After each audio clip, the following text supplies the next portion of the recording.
It's time for the Kenner Chronicles, Ramblings of a Toy Junkie.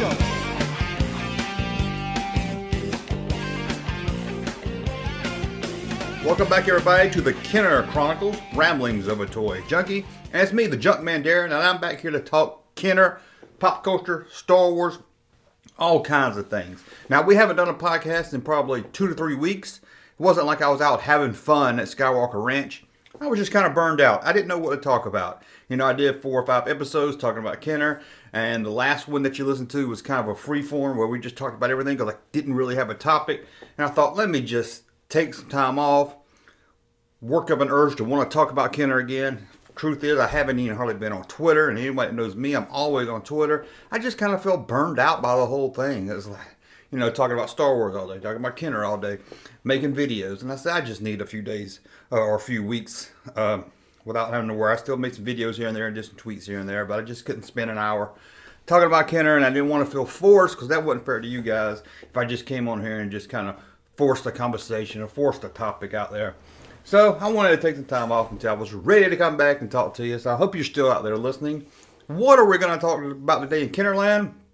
The history of Boba Fett. Now, any of you that follow me on YouTube, you might have seen my history of Boba Fett video before. It's a crude video. I wish I did it better. I thought about redoing it, but it took a lot of work. It's just a text video, which I don't know why I did just text, but I thought I'd just go through it for people who hadn't seen that video, people listen to the podcast, and we'll talk a little bit about Kenner and Boba Fett.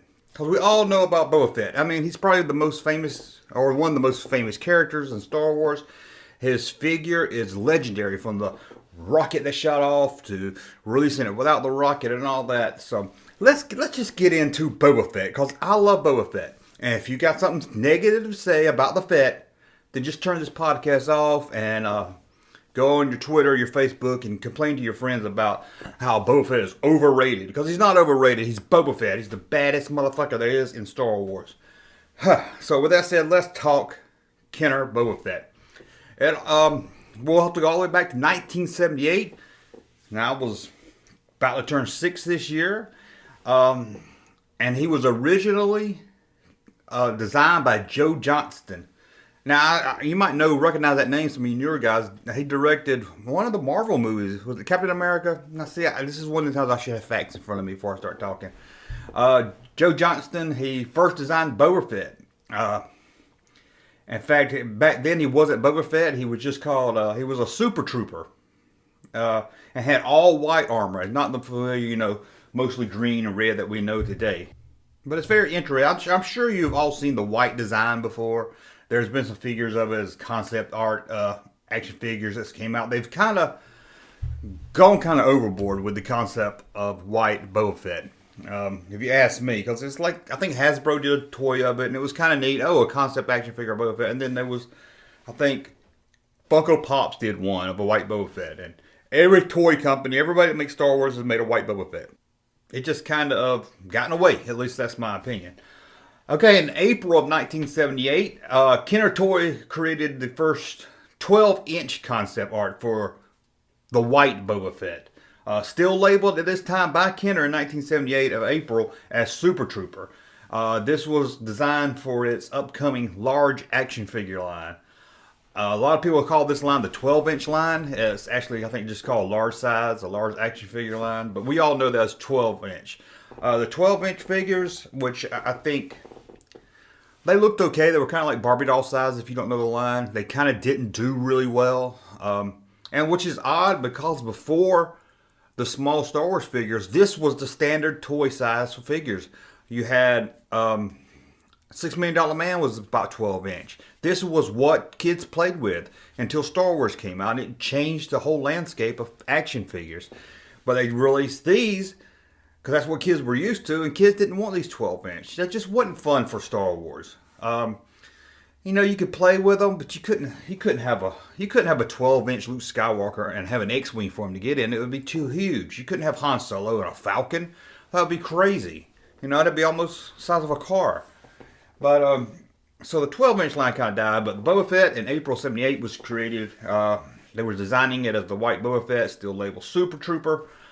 And that 12-inch Boba Fett, luckily I have one of these. It is an amazing looking figure. Out of the 12-inch line, it is by far the best looking figure.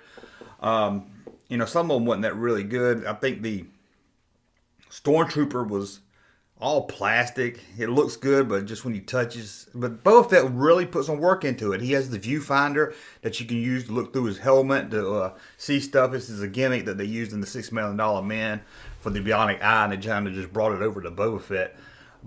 And he's got all these little gadgets. He's got he's got a little holster thing, a little stash to carry his weapons in. He's got guns. He's got the rocket that comes off that helps him. I think it has a string on it. It's kind of like a hook that propels him so he can climb up stuff. It was an amazing looking figure. Okay, then in June 28th, Boba Fett finally shows up at the home of George Lucas. That's right. This is when people, well, not people, the Lucasfilm people actually got a first look at Boba Fett, still all white. This is again June 28th. He did a screen test. I think it was sound designer Ben Burtt. There's a video on YouTube. Ben Burtt comes out, announces that, hey, to Lucas and the crew, this is the new guy from The Empire Strikes Back. I think it was worn by the film editor, Dwayne Dunham. Actually dressed up in the outfit. And it's Boba Fett as you know and love him, but he's all white. And if you can't, search that on YouTube and find that video. Watch our History of Boba Fett video. It's just kind of cool to see him come out there in all that white, his white armor. What's really funny about this is on the video where they're presenting the white Boba Fett, I guess they didn't have his cape, his cloak ready yet. So they used, it looks like a beach towel, a Star Wars beach towel. I think his jaw was on it, if I remember correctly. It was kind of odd that they threw that on and couldn't just find some kind of white towel laying around the Lucas Ranch somewhere. But let's move on to August of 1978. Kenner releases its January-February 1979 production catalog. This is a catalog that was sent out mostly to retail stores and chains to let them know what's coming up in 1979. And in this catalog was the first time anyone saw Boba Fett, at least the action figure. And this one, of course, is a picture of his concept art, but it shows Boba Fett with the rocket launcher.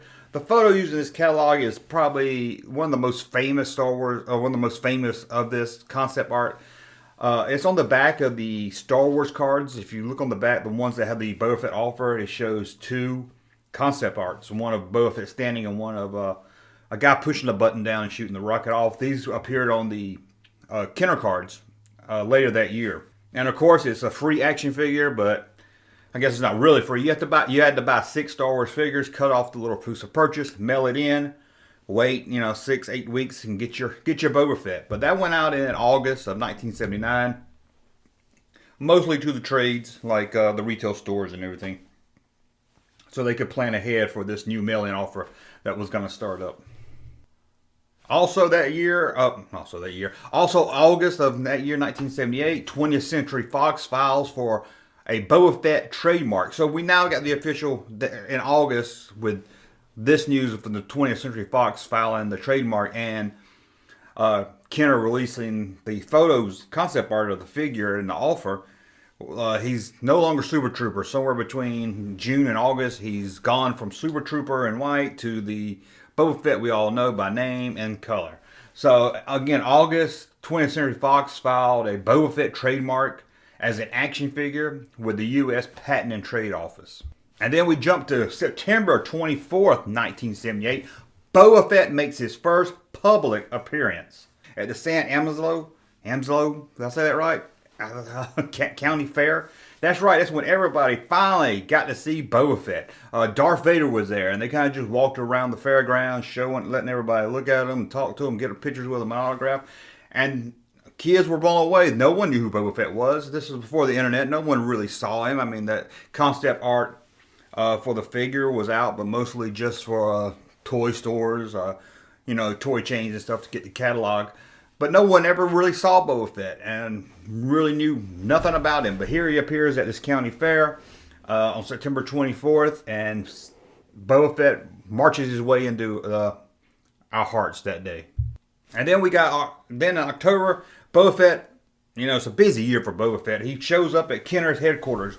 Lucasfilm hired an actor. I don't really know who was in the suit. I don't think it was anybody, you know, famous. Maybe he went on to be something else. I don't know. I never heard who he was. Just some local actor to walk around Kenner dressed up in the Boba Fett costume, the one that was actually used in the film. This gave the Kenner designers to be able to photograph him, measure him, walk around, and really study him, mostly for the 12-inch figure. And I think this is why the 12-inch figure looks great. You know, a lot of the toys like the Hammerhead, Walrus Man, Greedo, they've got production photos of them. Some even black and white. So they never really got a hands-on look at the characters they were designing. But with Boba Fett, they got to see the costume up close and personal, 360, walk around. There's even a photo of him in the Kenner office building where he's got his arm out holding about to do the flame shooter. And that photo appears on the Boba Fett action figure card. And we're getting very close to the end of 1978. We're still talking October, November. Kenner designed a prototype of Boba Fett action figure. This is made out of several parts from other Kenner Star Wars toys. If you look at these photos, I think his arms are stormtroopers. I think he's got the Death Squad commander's legs, and I think his chest plate is a C-3PO. And it's got a nice little paint job and everything. It's a cool looking figure.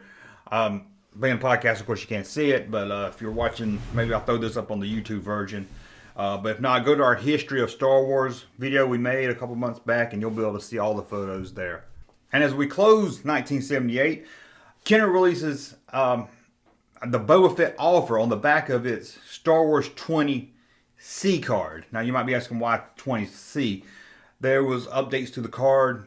Of course, everybody knows the 12-inch card, 12-back card has 12 figures on it, but then they extended to the 20 figures. There's an A, B, and a C. Boba Fett was added to the C, and it's advertised the upcoming rocket-firing backpack Boba Fett. It's set on to get a free Boba Fett. It has the airbrush, the concept photo that we talked about earlier of the guy pushing a button on the back of Boba Fett. Boba Fett's name was getting out there. Kids were buying Star Wars figures, the new series, the Greedo, the Power Droid, Hammerhead, Luke X-Wing, Snaggletooth, all the new ones. Finally, kids were seeing this Boba Fett. And that's what I'm talking about, people who don't understand Boba Fett. They say, oh, Boba Fett's nothing. He's hardly ever used. Why does everybody love Boba Fett? Well, this is 1978. This is, what, a year and a half before we see Empire? We haven't had any new figures, and don't get me wrong, Darth Vader is a great villain, but Boba Fett was more than a villain. He was like a villain you could root for.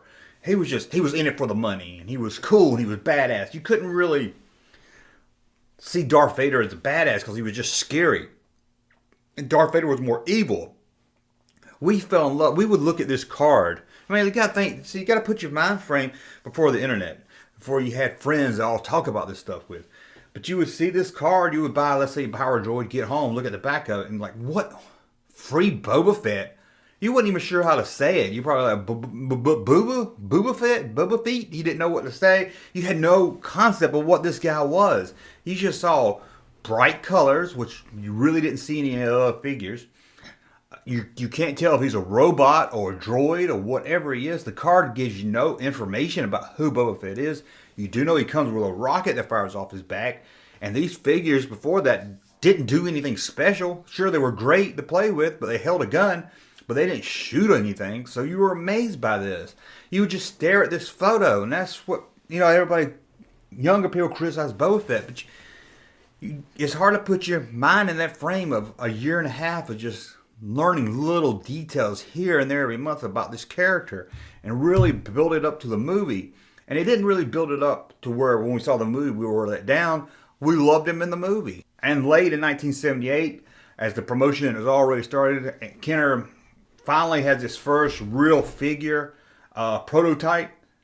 It's a hand-painted Boba Fett. Looks much like the one that we all know today. It's the blue's a little lighter than the one that was released. It has the spring in the back so he can shoot his rocket off. And they had a couple of different prototypes. And probably the most famous prototype ever made is the unpainted L-slot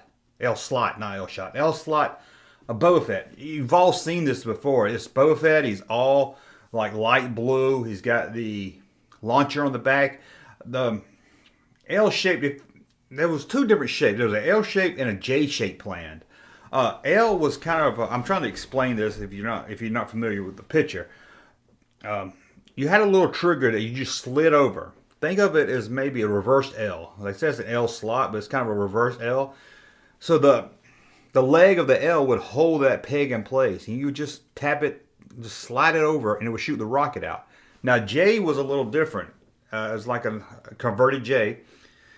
And you would have to push down and over to fire that rocket, which made it more sense in a safety standards if the J shape, because it wouldn't misfire. You know, L was easy if you're throwing your fingers around or touching your fingers, just playing with them. It's easy to hit that little button, make it slide over and shoot that rocket into somebody's eye without paying attention. But the J shape was a little harder just to accidentally fire.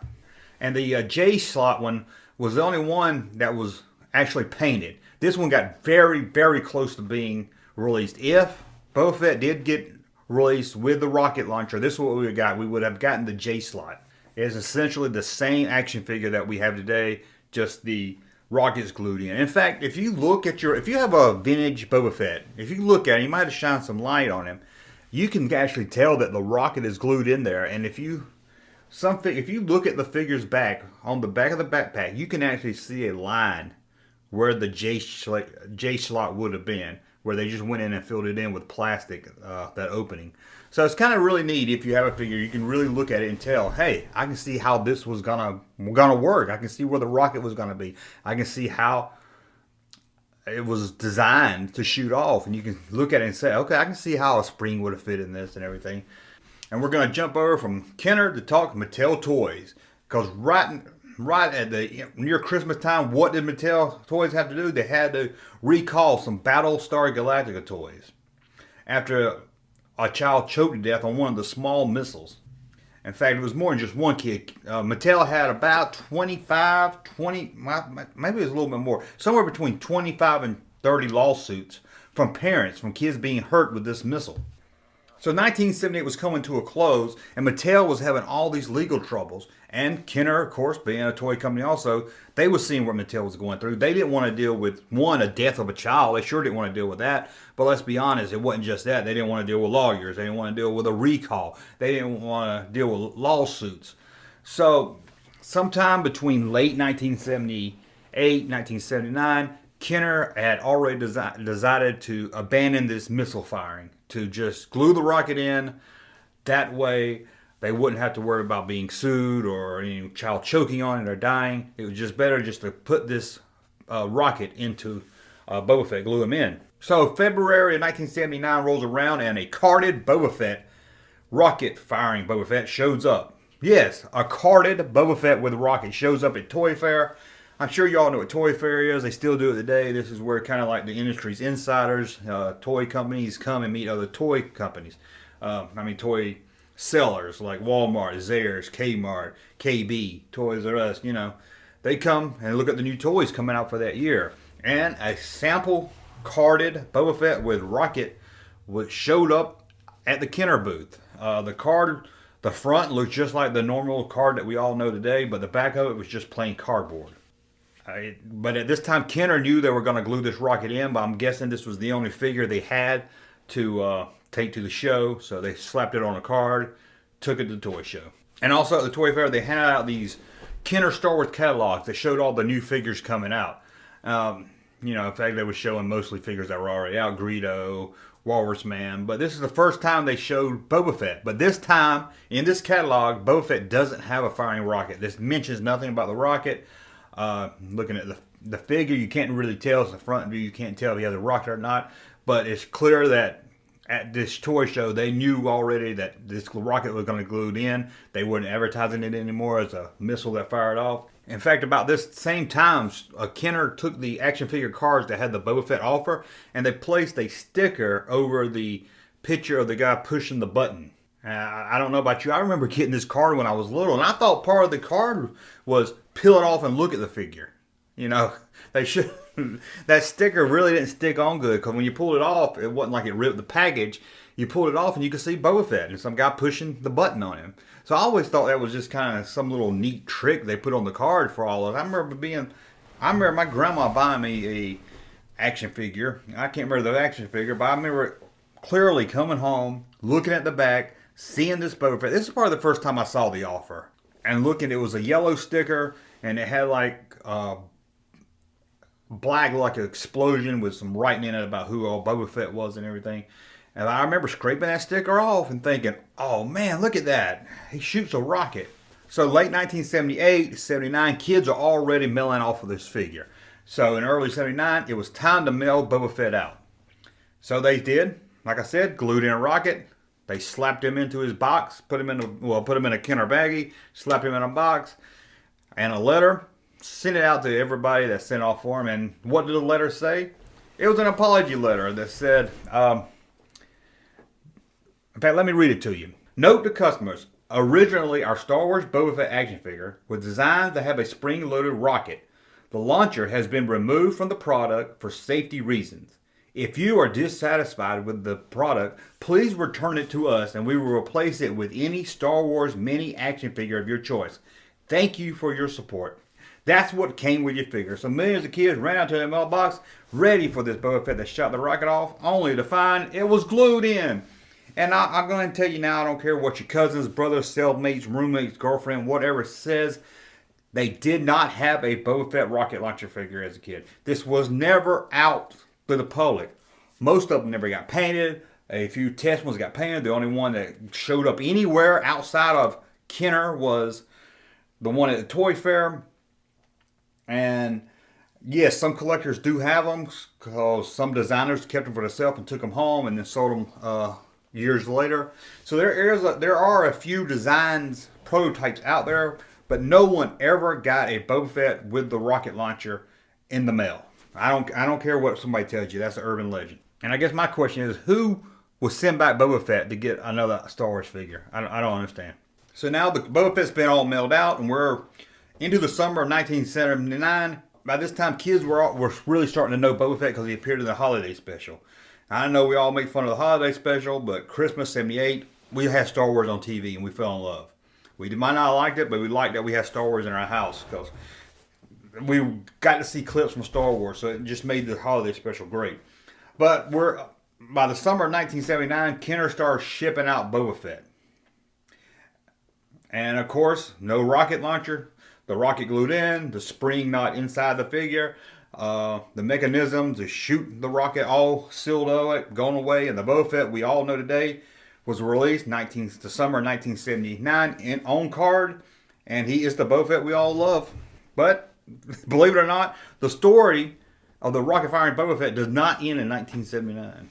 The story of rocket firing Boba Fett goes on hold from 1979, and then in 2010, Kenner, now under the name Hasbro, finally keeps the promise they made to all us kids 30-something years ago. They released, by mail offer giveaway again, a vintage Boba Fett with a firing rocket.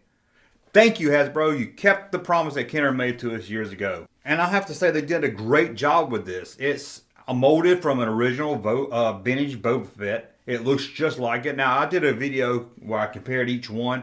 The Hasbro one, if I remember correctly, is a little taller than the Kenner one. There's a few little differences here and there, but very minor differences. The Boba Fett, also they came with a longer rocket, I guess, to avoid any kind of choking hazard. But it was kind of neat that Hasbro did this. They put it back on, looked like a vintage card. The front anyway, the back didn't look like a 20-back card or anything. But it was pretty neat that Hasbro did this. You had to mail off again. Maybe I should have yelled at Hasbro, hey, I done mailed off for this figure once and didn't get it. But you had to mail off for it and you got this Boba Fett. I think you can pick them up for about $50 on eBay. It's a very nice little addition to have. I've got this. I know it doesn't count as Kenner or vintage Kenner, but it's a nice little figure. It tells a good little story to have along with your Boba Fett. And that's it. That's a look at, I said the history of Boba Fett, but it's more the history of the rocket firing Boba Fett.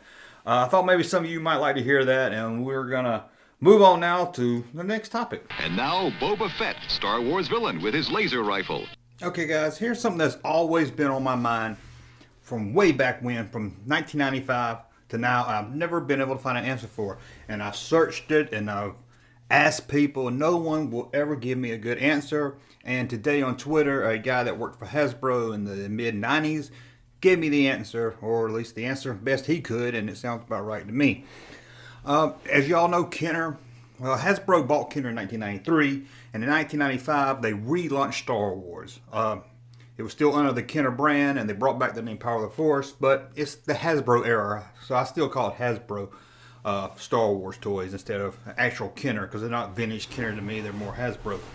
But I'm rambling, and you know what I'm talking about. These figures came back out in 95, and they had muscles all over them. They were just, I mean, Luke was just buff. It didn't make any sense whatsoever. So, let me look at this guy's name. I talked to this guy on Twitter. I'm not sure if he wants me to put his name out there or not, so I'm not going to give his Twitter handle and everything. But he sent me his LinkedIn page. He's worked for Hasbro from 95 to 97, somewhere around there. And he's very legit that he worked for Hasbro. In fact, let me tell you, he was part of the design team for Hasbro, head of the CGI team that presented the toys to Lucas on behalf of Hasbro. So that's a very cool job, you know. And I've talked to him about coming on the show, maybe doing some Q&A or something, maybe at the end of the podcast, and maybe we'll work on that. It'd be really good to have him on here and talk about it. But let me read what he said, because I asked him. I said, you know, I've been trying for years to find out why they did this stupid design. And I was gonna just kind of tell you what he said, but let me just read it. It might be easier. Okay, I asked him, I said, why were they so muscular back then? And he said, it's actually crazy simple. Hasbro hired a bunch of comic book guys from the north. Excuse me. Okay, let me start over. Hasbro hired a bunch of comic book guys from northern Ohio, and they sold it as a new way to revitalize the line. So I guess it was a way. Now this is just me talking now, not reading his what he told me. So I guess this was a way. I guess the people at Hasbro, these new guys they bought and brought in, maybe thought Star Wars was dead or about to die, and they needed to get something for the kids to buy it. And I guess I don't know why. Honestly, even reading this, I'm not sure why they thought this was a great thing to do, is to buff them up like that. I guess they thought it would keep, kids would see it, and I guess probably wrestling figures were real hot then, superhero figures. So I guess they thought they needed to buff it up a little bit. And he tells me he knows those guys very well, and it's just that simple, that they thought that was a good way to re-energize the line. He told me a lot of designers hated them, and I'm sure they did. I mean, it was dumb, especially that they took the old molds, like the old Falcon and Landspeeder, and these big buff guys wouldn't hardly even fit in it. But he said those new comic book guys that they got from Northern Ohio that came in and designed the whole muscular thing loved them. And I guess coming up in that comic book world, they probably, they look comic bookish. And I think that's probably what they were going for, a more comic book look. Which was, it's kind of dumb because there wasn't a comic book. If Hasbro maybe teamed up with Marvel or Dark Horse then and was trying to work the figures based on a comic series, and they buffed them up in the comic series, I could see that. I could see where they were trying, or maybe the figure came with a comic, kind of like He-Man did. But to buff them up, and there's no reference to why they're buffed up, even if that would be kind of stupid in a comic book anyway, because Luke doesn't supposed to be buff. He's supposed to be, a simple farm boy. Like I said, if they were basing it on some kind of new vision of Luke Skywalker and everybody, I could see that, but it still doesn't make much sense. And I'm just guessing that these were people that came from the comic book world. They saw superheroes that sold, probably the WWF figures sold, and they said, hey, this is what kids like, let's give it to them. So that's the simple thing right there, and I want to thank him for reaching out to me. Again, the comic book artists that came over to Hasbro, and I did some Google on some of these, I didn't look them all up, and they do work for Hasbro. So like I said, I believe this guy's story 100% from everything he's told me about himself and what I kind of looked up on Google myself. Aaron Archer, Chris Wood, Dion Knuckles. Did I say that right? I'm trying to read it in. But those are the guys to blame right there if you want to blame somebody on why they did the Muscle He-Man. And now that I got some names to track down, maybe I'll try to track down some more people that's willing to talk to me on the podcast about why they made them like this. And not only that, but I would love to, there's been a lot of talk about the Kenner years.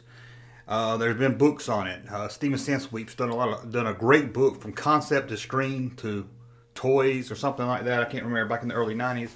So it'd be really good to talk to some of these guys that kind of did the Hasbro era Star Wars and kind of learn what went into it, bringing Star Wars back, because it was a great time. I kind of rag on the Hasbro years, but in '95 I was really into toys. I've talked about this before. I'm not gonna get all into it, but I was really into toys, and then Star Wars came back, and it was perfect timing for Star Wars to return to the shelves. Can you stop the Empire? Star Wars Power of the Force collection from Kenner. Okay, I did a video on YouTube. You need to check it out. It's a new video called 10 movies that I love that most people don't talk about. That most people, it's not like Star Wars or Indiana Jones or Star Trek, stuff that everybody talks about. Check it out on my YouTube page, because there's some movies in there I really forgot about when I was talking the movies. And I'm curious to who else remembers some of these. I'm going to talk about some of them here and some other ones not on the list now. To kind of just ramble on about some great movies that I liked growing up. One of the ones on the list is Tag. Does anyone remember Tag? It's called Tag, the Assassination Game. It's got Linda Hamilton from the Terminator movies in it, and it's got David Carradine. Everybody knows him from Revenge of the Nerds. He was the main nerd. What else? His brother is, Keith Carradine from the Kill Bill movies and Kung Fu, and everybody knows him as well. It was a great movie from what I remember. Again, like I said on the video, I haven't seen these movies in years, so if they're not good now, I'm sorry. I'm not saying that they're the best movies ever made, but for me, at the time I saw them, I loved them. But this was a great concept, I thought. They were in college, and they played this game called Tag, where they took those guns with the rubber darts on it, they're kind of plastic, but it's like a rubber stopper at the end. And each person would get a passport booklet. He opened it up. Okay, that's the person he has to go after. He would go after that person, shoot him with the dart, take his little passport of who he was going to go after, and it was going to go back and forth until there's only one. Now, the movie sets it up where there is an actual killer. Somebody's actually killing the people instead of just shooting them with the dart. And so it's a kind of whodunit, thriller, comedy. But it was very good back in the day when I remember watching it. But I always loved that, and I always wanted to play it with my friends, But I only had like 4 friends that they wouldn't even willing to play it with me. They thought it was stupid. But I always liked that. Like, you go hunt for your friend, try to sneak up on him, shoot him with that dart, take his card, find out who he was supposed to assassinate, and then go for the next one. I thought it was, nobody knows whose cards you have, so I always thought that was a great thing. And one of the other movies I mentioned on the list is Midnight Madness. Does anyone remember Midnight Madness? This one's got Michael J. Fox, probably one of his first movies. It's got the Dr. Pepper guy, like I said in the video, he's the guy that sings, "I'm a pepper, you're a pepper, wouldn't you want to be a pepper too," or something. You know him from the American Werewolf in London movies, but I always see this as the Dr. Pepper guy. But in this movie, I think it's like a red team, a yellow team, a red team, blue team, whatever. It's different teams, and they're doing scavenger hunt. And it's like these movies back then, I know they were silly and stupid, but they were fun. I don't think they make silly, stupid, just fun movies anymore. It just seems like every movie now just has to be an epic or a way to start off a new trilogy or lead into a sequel and stuff. Why am I just making a fun, I guess, teen, or these are kind of college movies, just a fun, silly movie for teenagers and college kids, like Midnight Madness. Remember there was one called Up the Creek. I guess Porky's might fit into that. That's a little more raunchy comedy. Of course, I said Midnight Madness, Tag, the Assassination Game. There's a lot of them back there. And here's a couple movies that I loved in the 80s and I grew up on that I didn't put on that top 10 list. That I thought, well, I'm only going to do 10. I'll save these for if I do an update to the list. One of them I love, and I don't think this one's really forgotten, although I think anyone under probably 40 or under 35 has never seen it and might not even get it. I would love to watch this movie with someone. Let me tell you the movie first. The movie's called Strange Brew. Anybody out there remember Strange Brew? It's based on the SNL. It was based on the, oh man, what was it? Second City Television had a show. Second City had a show kind of like Saturday Night Live. And it was they were just silly. I'm trying to remember the plot. I remember something about the beer company was trying to put tainted beer or something. I can't remember the whole plot. We had Max Van Sydow from Force Awakens in it. But, oh, I used to watch that movie over and over again. These guys, the McKenzie brothers, were so damn funny. I would love to find somebody maybe 25, sit down with them, try to watch Strange Brew from their eyes and see if they even get Strange Brew, see if it's funny to them. Because I don't know if it's just one of those movies or the characters of that time period that's so damn funny. But that movie is hilarious. Again, I haven't seen it since probably the 80s. And I remember there's a scene in it. It's funny how a movie you haven't seen in 30 years can still, be fresh on your mind in some parts of it. There's one scene, I still think about this a lot, is they're going down a hill in a van and the brakes give out. And I think this Rick Moranis tells his brother, Dave, he says, use the emergency brake. And, he just looks at him, the emergency brake? That never works. I don't know why that's so funny to me. I mean, who wouldn't try the emergency brake anyway? They're going down the hill and the brakes are out. And I remember seeing this at my grandma's house. And there's a part in it that's, I think the van, it's right after that scene, the van goes in the river and you think they're dead. And it fades to black and you see intermission. And that intermission's on the screen for maybe 3 seconds. Maybe 5. It's very short. And I'll never forget watching it with my grandma. She probably didn't know what was going on. She probably didn't find these guys funny at all. You know how it is. Like my kids watch, like my son will watch these YouTube videos and he'll laugh his ass off. And I'm like, this is the stupidest thing I've ever seen. But so that's probably what she was thinking. But I remember she watched it and the intermission screen came up and she was like, oh good, I need to get something. And she got up and by the time she stood up, it came back on. And I'll never forget what she said. And I never heard my grandma say stuff like this. She was like, shit. And then sat back down. And it's just, that's funny to me still. So that memory from seeing that movie sticks in my head right there. But that's Strange Brew. I mean, I need to track that down. I need to buy that and watch it again, see if it still holds up. So what's another one back in the 80s that I kind of forgot about? There's a few on my list from the 80s, some from the 2000s. I think the oldest one is probably Rio Bravo. I love Rio Bravo. I'm not a big Western or John Wayne fan. But I love that movie. I just love the characters in the Western Rio Bravo. If you're into Western movies, I'm sure you've seen it. If you're not, then check it out. Again, it's a John Wayne movie. It's a Western, but it's not really like shoot 'em up cowboys. It's kind of, I don't want to say it's dull because the characters are so good. But it's the plot. You're not watching it for the plot or the story. You're watching it to see Dean Martin and Ricky Nelson and John Wayne interact with each other. And the old man, I forget his name, Walter Brennan, plays Stumpy. He walks with a limp and he's real grouchy. To see these people connect with each other and bounce off each other and stuff. That's what you're watching Rio Bravo for. R2-D2, you found a cigarette. Well, I don't think smoking is grown up at all. Okay, let's try to wrap this up tonight. We're talking Kenner again. At the end, I kind of wrap it up. I talk about one figure from a Kenner line. We're going to do something a little different this time. We're going to talk about Kenner playsets. And this is more, I'm asking you guys, what playset do you like? Now, for my personal opinion, the best Kenner playset, or one of the best playsets, period, is the Kenner Death Star. It's the Tower one, not the one that wasn't released by Kenner in Europe. The cardboard one, which I hear is pretty cool, but I never played with it, so I can't say how good it is. And it's not Kenner, so we're not talking about it anyway.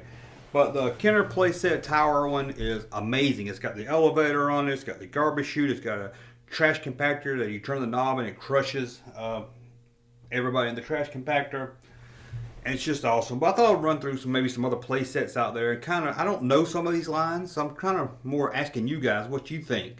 So please, hop on Twitter, or if you're listening to this on the YouTube version, leave in the comments below. Or just reach out to me and let me know what play set you like. Maybe what you like about them. Because, like I said, some of these lines I don't know. And one that really caught my eye, and it's kind of out there, it's not normally what I talk about, is there was a 1981 Kenner line, you could say an action figure line. It was aimed for girls. It was called Glamour Gals.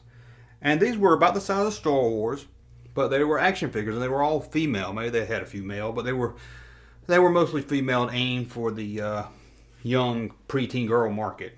But they did a boat that looks awesome from the pictures I've seen. It's I think it's 3 levels. It's got a lot of compartments and a lot of play value, and I believe, but this looks awesome. Now, as a 12-year-old boy or something back in 1981, 11, I wouldn't have been playing with it. I wouldn't have been outside laying in the dirt playing with my Glamour Gal's boat. But it was, well, ship. But it looks pretty cool. It comes with a lifeboat. I think at the top of it, it had a pool. Had a flag on it, and it was just very fun looking. And of course, one of the other good ones. This is another one I've seen in person, but I've never actually played. I didn't see it as a kid. I was kind of out of the toys by then. I think it came out in the late 80s. That's the Police Academy Precinct. That looks a lot of fun too. If anybody's ever seen that, it's kind of like the Ghostbusters Firehouse. That's another good one. Also, both of the houses, but it looks like it's got a lot of features. I remember a breakaway door or wall.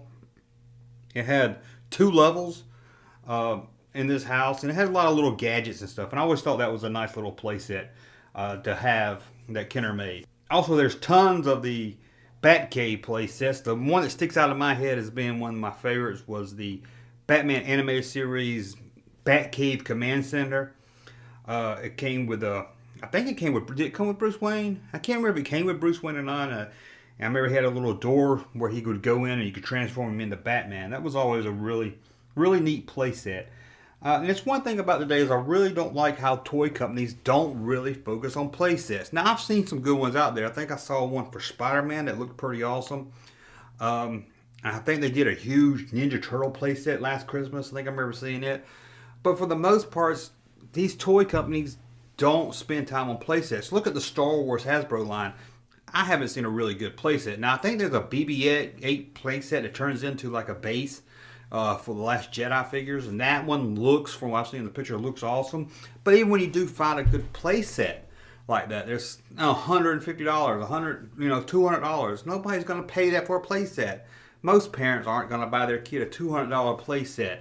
Yeah, collectors might buy it and put it in a box in a closet somewhere, but most people's not going to buy their kid a playset, because we all know how kids are. They're going to be kicking it all around the room and stuff.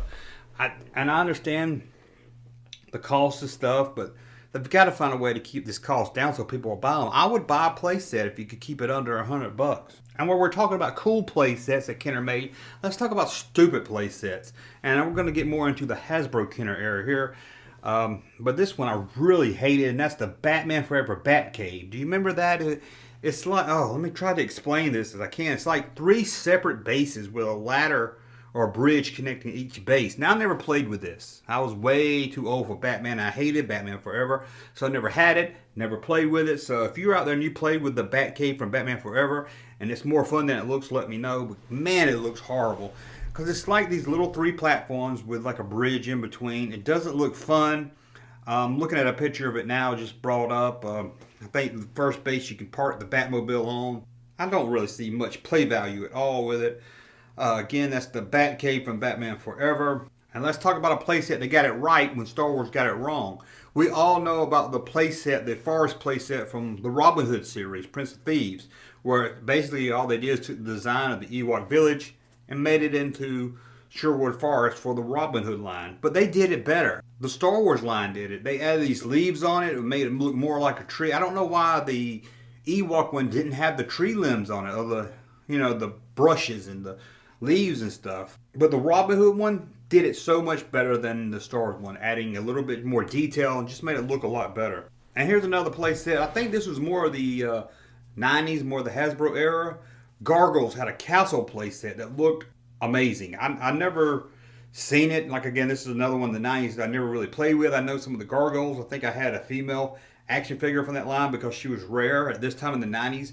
If you saw a female action figure, you bought it, because usually that meant it was one per case, or sometimes one every other case. So you always bought the female figures because you were into, collecting the rare stuff. But the castle, from what I see in the pictures and everything, does anybody out there play with the Gargoyles? It looks fun. It's just one of those play sets that just look fun. It's kind of like the it's kind of like Castle Grayskull, where you can close it up and it's just the castle. Then you open it up and you get to play with the inside of it. You got the from what I remember, it doesn't have levels like Castle Grayskull. I think it has a platform and some where they can stand up on top, and I think maybe a bridge or door that falls down. But I don't remember much about it. Again, I never played with it, but this is just going by the photos. It looked really good. And another one that's really fun, and I had a friend that had this one. I wish I could remember more about it, and that's the Hall of Justice from the Superpowers line. That's another one that's right up there with the Death Star playset. Its coolness. It's fun. It's got a lot of gadgets. It looks awesome. It's just a lot of fun toy right there. If you're into collecting the old vintage stuff, especially if you're into Superpowers, that's a must-have right there. The Indiana Jones line did a couple play sets. Now I call these mini play sets. They wasn't like a Death Star or a Hall of Justice. They were just like a throne room and a map room. They were, I don't know if I consider them exactly play sets, but I guess they are play sets, but they're more mini play sets if you ask me. Probably when it comes to play sets, the Mask did the greatest because they incorporated like a figure and a play set. Again, like mini play sets. So that's part of the line with the Mask, is that you got these figures and you got a little playset to go with them, and every one of those, from what I've seen, are very good. And of course, we can't talk Kenner playsets without mentioning the Jurassic Park Command Center. That was another good one. Again, this was 90s, and it's one I didn't ever play with as a child, but from everybody I know that collects Jurassic Park line, they love this playset. It was just a fenced-in area of the compound for Jurassic Park. It was a lot of fun from everybody I talked to. But let's look at some of the Kenner play sets. Again, I was just kind of more reaching out for you guys. Maybe you guys can tell me some of the play sets. Like I said, I played with the Death Star. I didn't play with many of the others. Of course, not Kenner, but I loved Castle Grayskull. That play set was a lot of fun. And then you had Snake Mountain. I love that. It came with a microphone where it disguised your voice. And then there was another one that came with some goo. What was that? The Hordax Cave or something? I can't remember the name of it. But that was an awesome playset. I was really into He-Man. Sorry, Star Wars. Sorry, Kenner. But I was really into He-Man right there around 83. Star Wars was, of course, Jedi was out. And Star Wars was kind of fading away. Everybody was moving on. And I moved on to He-Man. I hate to admit it. I did. I loved He-Man. I've talked about it before, about rushing home to see the cartoon every day. At like 3 o'clock it would come on. Right about time school got out. So I had to hurry from the school to the house to make sure I didn't miss. Because I had to see that intro. You know, I had to see the theme song. I had to see him hold that magic sword up and say, by the power of Grayskull. Man, that cartoon was probably one of the best cartoons as a kid watching it. It's kind of goofy and cheesy now, and I forgot about how it ended with a lesson they learned of the day. But I watched it with my son a couple years ago, and he really got into watching it also. It's just a good cartoon. But that line, that action figure line, I was crazy about, at least the first 2 or 3 years maybe. Well, you had He-Man, Man-at-Arms, Two-Face, Trapjaw. Is there any more cooler figure than Trapjaw? Of course, Skeletor. And you got, what was that guy you could turn the button and make his face change? Man-at-Arms. No, I said Man-at-Arms. What's the guy with his face? Man-E-Faces. Man-E-Faces. I love that one. Then you had the guy with the springs in his legs. You remember that? What was, Ram Man. I guess they all have man at the end. Ram Man. And then the craziest one, I don't know why I never had this one, was the fake He-Man. Remember when he was blue, but he fooled everybody. And I think even on the cartoon he was blue and he still fooled everybody. I never understood that. How can he fool somebody if he's just, he looks like He-Man but he's blue? It made no sense. And it was so cool that they made a Prince Adam. I used to love that Prince Adam one. He would have that vest on that was kind of like velvet or suede or something. It was like fuzzy. And all the He-Man figures almost looked alike, but they were all so fun. And I remember right near the end, if I was getting out of it, they had that Hordak line. I don't remember the story of Hordak, or how he worked into the storyline. I think he was with the He-Man sister cartoon, wasn't he? But he was part of the He-Man cartoon, at least for me, playing with him. And I loved Hordak. I remember he came with this one, he didn't come with, but he remember this one guy that was like 2 heads and they used to fight each other. I remember this one figure, I think it was part of the Hordak line, where it's like he had 2 heads and you could make him punch each face. I love that. You would pull it back and it would kind of swing the arm itself, but you could make him punch himself in the face and then punch his other, it was like a Siamese twin fighting each other. It was crazy. And there was one, remember that one that was like a skunk guy? Skunk Man, I don't know. I guess everything had man on the end. Stinkor, but he would smell, he would stink. I don't know why the one I had never did stink. My friend had one that had a smell to him, but I could never really smell mine. I take that back. I could smell it because I remember I put him in the box of toys and he would stink up the whole box. It was Moss Man that I couldn't spell. It was Moss Man. Remember Moss Man? That was a great figure. He was kind of like a swamp thing, kind of like a green Chewbacca. And he, oh man, the way he felt was like that artificial grass feel. And he was supposed to have a scent to him, but I don't remember mine ever having a scent. And I remember not even knowing he was supposed to smell for years later. And then I dug mine out of the closet, and of course he smelled like a cardboard box, and he didn't smell like moss. So I don't even know what he was supposed to smell like. Man, that was... And then I found out later they did a sorceress, and the king... What was the king's name? King Ralph? No, not King Ralph. That's John Goodman. Man, the king... Prince Adam's dad. I guess his stepfather, right? But I didn't know they even made a sorceress and a king. I was like, man, why did... And, oh, talk about play sets. They did the whole planet playset, or Eternia, where He-Man lived. Now, I've never seen this. I've only seen photos of it. I think I might have saw it at a toy show. I didn't even know about this as a kid, but it is amazing. Google, look it up, the Eternia playset. It is huge. And it looks like, if I remember right, it's got like a little conveyor belt thing that goes around the city. So it's like you put a little... I think like a mine car or something on it, and it travels around. It just looks amazing, and I'm sure that thing was expensive back then. And right now, on the second market, it's rare. But I'm really into He-Man, as you can see. I was almost into He-Man as much as I was into Star Wars. Now, for some reason, He-Man didn't really connect with me now. I didn't go back in the 90s and collect He-Man. I hadn't really gone back. I did go back a couple years ago and bought maybe about $100 worth of He-Man toys, Council Grayskull and some other ones. I got a whole box. And this was more to my son because he was really getting into He-Man this time. Remember, we went to Dragon Con, he dressed up like Orko. And everybody loved Orko. But I bought that for him so he could really kind of play He-Man and have a little bit of He-Man memories like I did. So he's got his Star Wars toys and he's got some He-Man.